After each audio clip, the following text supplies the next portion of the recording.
My name is Caleb, I'm 32, and until a few months ago, I lived a relatively quiet life. I'm not flashy, never been the type to post expensive dinners or vacation pics. I work in IT, I rent a modest apartment, and I drive an old Toyota that rattles when I go over 50. Most of my money sits quietly in savings, because I've learned that in families like mine, wealth doesn't make you respected, it makes you a target. My Aunt Margot was the only person in my family who really got me. She didn't care that I skipped Christmas parties or forgot birthdays. She called me her little lighthouse, someone quiet and steady in the chaos. When I was younger, she used to bring me art supplies, books, even old laptops just to see what I'd do with them. While the rest of the family rolled their eyes or asked why I was still single, she just smiled and said, "Let him be. He's watching more than he's saying." Margot never married. She didn't have kids, just 2 nephews, me and my cousin Evan, and a mountain of real estate money from smart investments in the early 2000s. She wore thrifted cardigans and carried the same purse for 10 years, but her bank account would have made most hedge fund managers blush. And she knew exactly what kind of snakes her family was. The cancer came fast, stage 4 pancreatic. She told me in her garden one evening, sipping weak chamomile tea. "I've got maybe 6 months," she said. "I'd rather spend them pulling weeds than in a hospital bed." I stayed with her more and more after that. Not because she asked, she didn't need to. We'd just sit in silence sometimes. She told me stories I'd never heard, shared recipes she never wrote down, and in one quiet moment said, "I left you something. Don't tell anyone. Don't even look for it right away. Just trust me." When she passed, the funeral was small. I gave the eulogy. Evan showed up late and left early, muttering something about a meeting in Miami. My mom cried harder than I thought she would, probably because she realized Margot's money wasn't automatically coming her way. The will was read 2 weeks later by her longtime attorney, Mr. Langley, a man who wore cufflinks shaped like chess pawns and spoke like every sentence had already been carefully rehearsed. The family was packed into the conference room like it was a reality show finale. Evan sat there with his leg bouncing, already acting like he was about to inherit the world. My mom whispered prayers under her breath. And then Mr. Langley opened the folder and said, "To my nephew Caleb, I leave the sum of $1 million, held in a private trust account at Bellstone Bank. The details have been provided separately. This is my wish, and I expect it to be honored." Dead silence. You could hear someone's cheap perfume fighting with the air conditioner. My mom blinked. Evan laughed, and then said, "There must be a mistake. Margot always said she'd split everything evenly. You're saying he gets the whole thing?" Mr. Langley didn't even flinch. "That is exactly what I'm saying." Evan stood up, face red. "This is ridiculous. I'm calling my lawyer." "Please do," Mr. Langley replied calmly, closing the folder. "But I'd advise you to read the date on the document first. This was updated 6 weeks before Margot passed, and it's ironclad. You're free to contest it, but I assure you, it won't go well." That night, I didn't celebrate. I didn't buy a car or a plane ticket. I just walked the long way home and thought about all the nights Margot had told me to stay patient. "You don't need to be loud to win," she used to say. "You just need to be ready when the time comes." And I was ready. The next morning, I followed the instructions she left, coded references, familiar phrases, even a dumb inside joke we shared about passwords, and quietly transferred the money into a separate private account. I didn't tell anyone. I didn't even tell my closest friend. I acted like nothing had happened, because I knew Evan wasn't done. Sure enough, last week, he showed up at my place. No call, no text, just knocked like we were close. He was wearing a smug grin and holding a thick manila envelope. "Hey, C," he said, using a nickname he never once used in his life. "Mind if I come in?" I didn't move. "What's that?" "Oh, this." He waved the envelope like it was a pizza menu. "Let's just say the family decided to take care of some unfinished business. We had the will reviewed by a, let's say, more aggressive firm. Turns out, Aunt Margot was confused near the end. They found some documentation that puts things back the way they should have been." I stared at him. He smiled wider. "The million's ours now, bro. But I'm not a monster. I'm thinking we give you, like, 50 grand as a thank you. You know, for being a good sport." I stepped outside and shut the door behind me. "Are you sure about that?" His grin faltered just a bit. "What? Just make sure you're sure. Because once you try to take something that doesn't belong to you, things tend to go sideways fast." He raised an eyebrow and turned without another word. drove off in his rental Audi with tinted windows and a vanity plate that said Evan wins. 3 days later, I got the alert. Someone had attempted to access the account. Not just access it, empty it. They tried everything. A forged power of attorney, a fake ID in my name, even some poorly doctored court documents claiming I was mentally unfit to manage my finances. But the second they walked into the branch and tried to execute the transfer, the manager followed protocol, which, thanks to a little advanced planning with Mr. Langley, included a mandatory biometric scan and a silent alert sent directly to my phone and to Langley's office. And on the screen in front of them, right after their access was denied, was a message I'd asked to be programmed months ago. It said, "You really thought it would be that easy?" That's when things started unraveling faster than they could react. And that's exactly where things get interesting. The manager at Bellstone, a no-nonsense woman named Judith with icy silver hair and sharper eyes than a hawk, watched Evan and his lawyer squirm in silence after the message appeared. She didn't say anything. She didn't have to. The screen had locked, the fake documents had been flagged, and in a small glass-walled office just 20 feet away, 2 plainclothes security officers were already on their way. Evan, ever the fast talker, tried to salvage it. "There's clearly been a misunderstanding," he stammered, flashing a strained smile. "I'm just helping my cousin with some estate logistics. Family business, you know how messy that gets." Judith gave a slow, deliberate blink. Then she stood. "Mr. Caldwell, right?" she said, her voice polite but cold enough to fog a window. "I believe you've just committed attempted wire fraud and forged legal documentation. That's not messy. That's federal." Evan looked like someone had drained all the blood from his face. His lawyer, who I later learned was some sketchy consultant he found online, stood frozen, clutching his briefcase like it might somehow shield him from the fallout. Judith didn't shout. She just stepped aside as the security officers entered, calm and professional. Evan tried to argue, then to plead, then to leave, but the doors had been locked. I watched the footage later. Yes, I got a copy of him being let out of the bank, still sputtering about how this was all a big mistake, trying to spin a story to the officers like he was the victim of some elaborate scam. He called me that night. I didn't answer. Then he called my mom. She did what she always does, panicked, cried, and tried to guilt me into fixing everything. "Caleb, just talk to him. He made a mistake. He didn't mean to steal from you. You know how desperate he's been since his app flopped." His app, right. The one he raised money for on Kickstarter and spent mostly on marketing and networking trips to Ibiza. The same app that never launched because he couldn't find the right developer. Funny how that works. "I'm not fixing this," I told her. "And you shouldn't either. But he's your cousin. He tried to steal $1 million. There was a pause, then the sound of her sob catching in her throat. "You've changed, Caleb." I didn't respond. Because no, I hadn't changed. They were just finally seeing the part of me Aunt Margot had seen all along.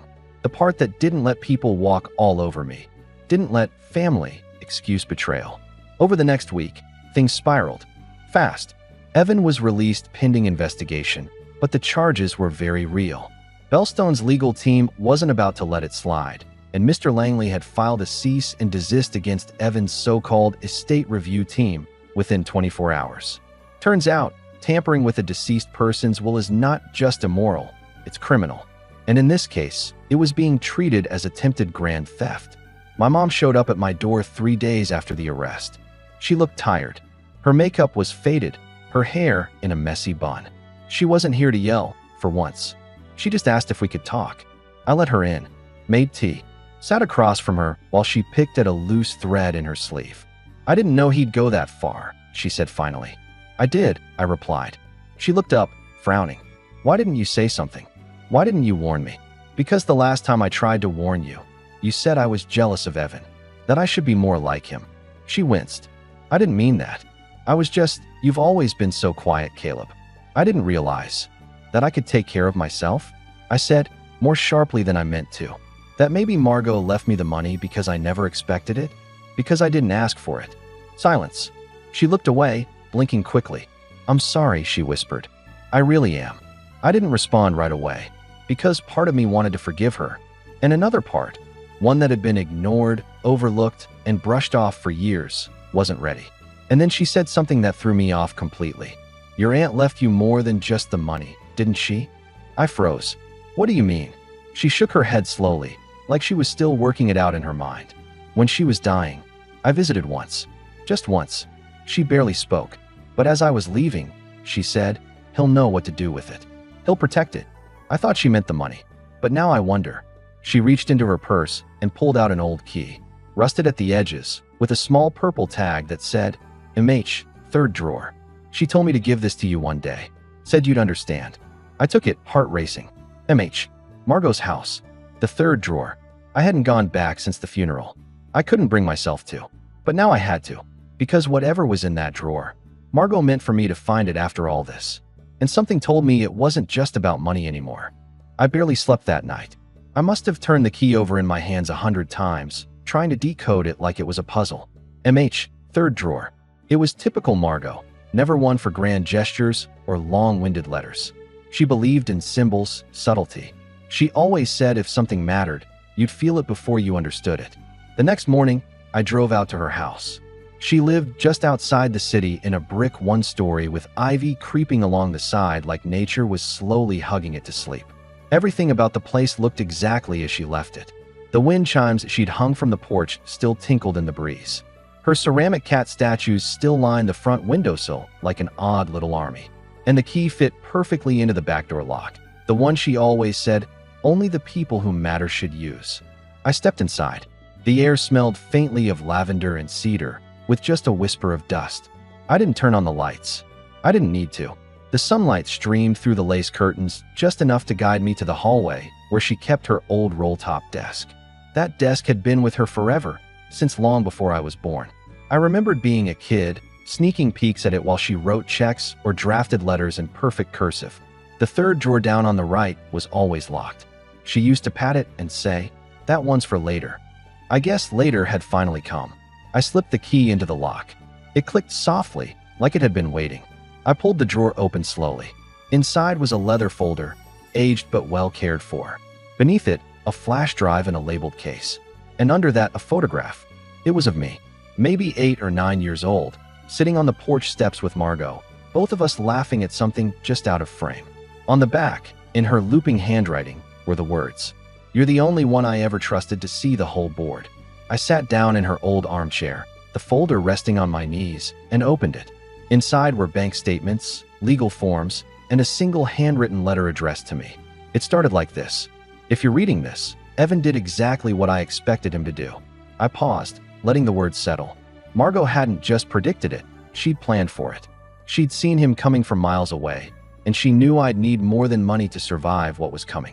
She'd left behind documentation showing every transaction she made over the last 10 years. Purchases, investments, quiet loans she'd given out and never asked to be repaid. She'd even included a notarized statement about the updated will and the reason for the change, signed and witnessed long before her final days. But the real weight was on that flash drive. I slid it into my laptop. The folders were labeled meticulously. Insurance policy _ Evan loan forgiveness. Camden House _ transfer records. Recordings. It was the last one that made me stop breathing for a moment. I opened the recordings folder. There were 3 audio files, each time-stamped, each labeled with a date and the name, Evan. I clicked the first one. Margot's voice came through, soft but sharp, like a knife wrapped in velvet. "So, you're saying if I don't change the will back, you'll go to the press?"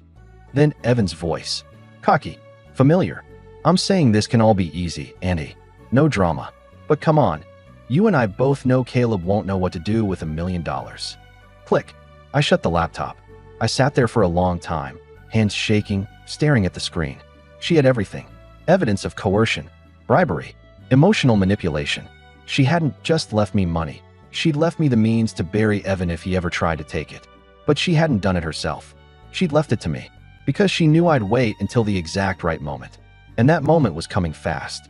Evan had crossed the line trying to drain the account. That alone was enough for legal action. But with the recordings and documents I now had, it wouldn't just be him going down.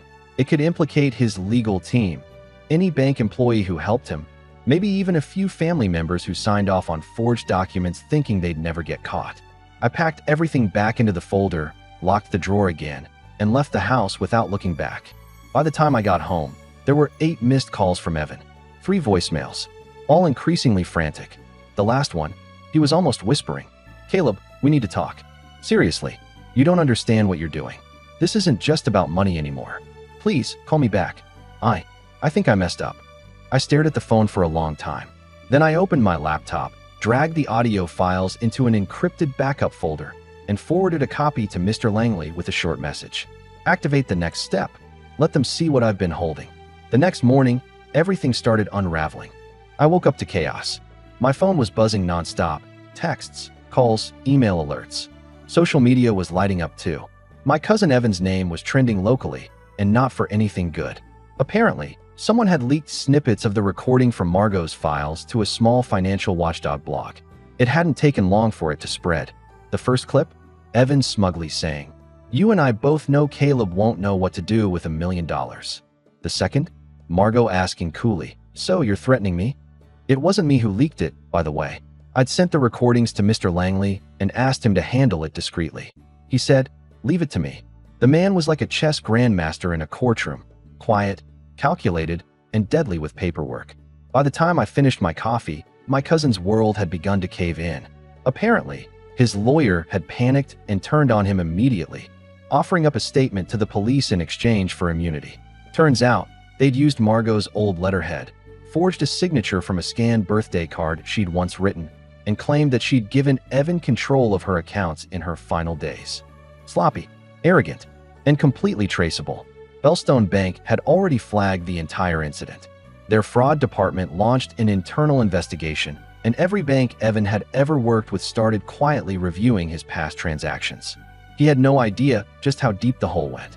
Later that afternoon, I got a call from a local reporter. She'd heard that I was the Caleb named in the inheritance dispute and asked if I had any comment. I declined politely. I didn't need to be part of the circus, but it confirmed what I'd suspected. This wasn't going to stay a private family issue. Evan had made it public when he tried to use a fake legal team and falsified documents to steal $1 million. The media just gave it a spotlight. My mom called again that night. "Caleb," she said. Her voice was trembling. "He's going to lose everything." The police came to his apartment. He called me crying. He said, "You've ruined him." I paused, then calmly replied, "I didn't ruin him, Mom. He did that to himself. I just stopped him from ruining me." She went quiet. For once, she didn't have a rebuttal. Just a soft, worn-out sigh. I could tell she was tired. Tired of the drama, tired of the consequences, tired of realizing her golden boy wasn't golden after all. "Do you hate us?" she asked after a long pause. That question caught me off guard. "No," I said. "I just finally stopped pretending you were protecting me when you weren't." There was another pause. "I didn't know," she whispered. "You didn't want to know," I corrected. And that was the last time we spoke for a while. A few weeks later, I received a formal letter from the state attorney's office.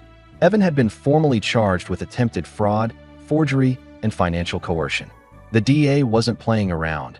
They had everything: the forged documents, the recordings, even security footage from the bank.